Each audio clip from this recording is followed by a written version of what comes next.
Bismillahirrahmanirrahim. Genocide, crimes against humanity, war crimes, ethnic cleansing. The word genocide was first coined by Polish lawyer Raphael Lemkin in 1944 in his book Axis Rule in Occupied Europe. It consists of the Greek prefix genos, meaning race or tribe, and the Latin suffix cide, meaning killing.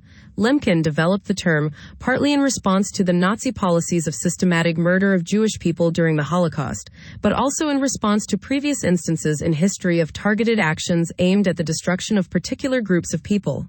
Later on, Raphael Lemkin led the campaign to have genocide recognized and codified as an international crime. Definition: Convention on the Prevention and Punishment of the Crime of Genocide, Article 2 in the present convention. Genocide means any of the following acts committed with intent to destroy, in whole or in part, a national, ethnical, racial, or religious group. As such, killing members of the group, causing serious bodily or mental harm to members of the group, deliberately inflicting on the group conditions of life calculated to bring about its physical destruction in whole or in part, imposing measures intended to prevent births within the group, forcibly transferring children of the group to another group. 2 elements of genocide. A mental element, the intent to destroy in whole or in part a national, ethnical, racial, or religious group as such, and a physical element, which includes the 5 acts on previously mentioned. The intent is the most difficult element to determine. To constitute genocide, there must be a proven intent on the part of perpetrators to physically destroy a national, ethnical, racial, or religious group. Cultural destruction does not suffice, nor does an intention to simply disperse a group. It is this special intent, or dolus specialis, that makes the crime of genocide so unique.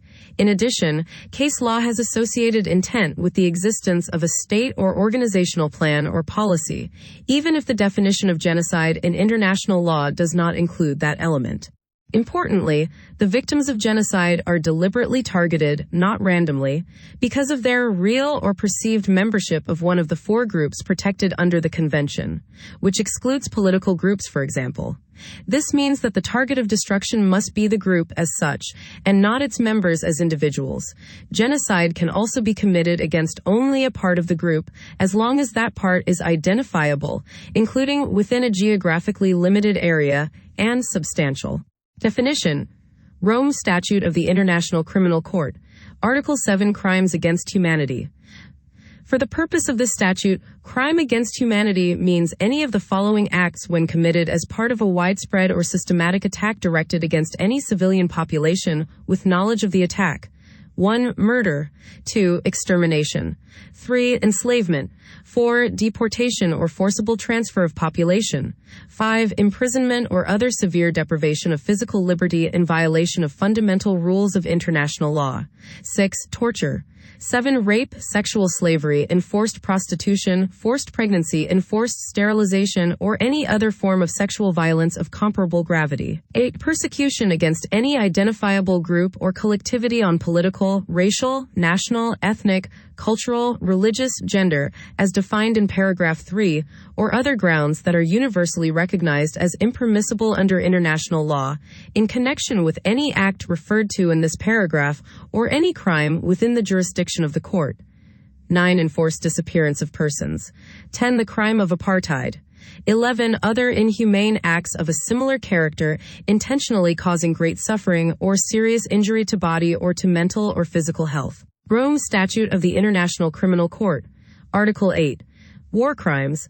The court shall have jurisdiction in respect of war crimes in particular when committed as part of a plan or policy or as part of a large-scale commission of such crimes. For the purpose of this statute, war crimes means grave breaches of the Geneva Conventions of the 12th of August 1949, namely any of the following acts against persons or property protected under the provisions of the relevant Geneva Convention.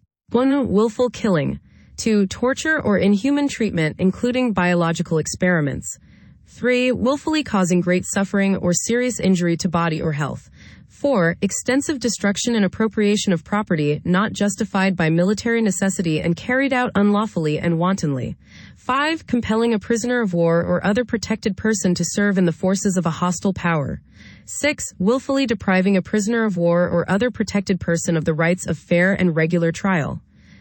7. Unlawful deportation or transfer or unlawful confinement. 8. Taking of hostages. Definition: ethnic cleansing. As ethnic cleansing has not been recognized as an independent crime under international law, there is no precise definition of this concept or the exact acts to be qualified as ethnic cleansing. A United Nations Commission of Experts mandated to look into violations of international humanitarian law committed in the territory of the former Yugoslavia defined ethnic cleansing in its interim report S25274 as rendering an area ethnically homogeneous by using force or intimidation to remove persons of given groups from the area. In its final report S1994-674, the same commission described ethnic cleansing as a purposeful policy designed by one ethnic or religious group to remove by violent and terror-inspiring means the civilian population of another ethnic or religious group from certain geographic areas.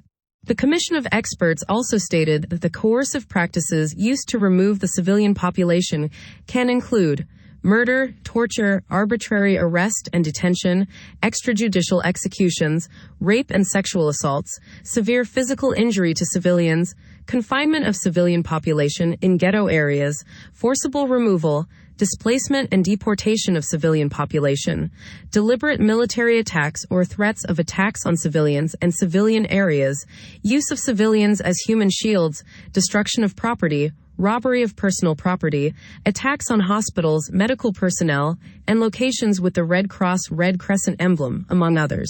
The Commission of Experts added that these practices can constitute crimes against humanity and can be assimilated to specific war crimes. Furthermore, such acts could also fall within the meaning of the Genocide Convention. Genocide is one of the greatest crimes under international law, often called the crime of crimes after the Nuremberg trials.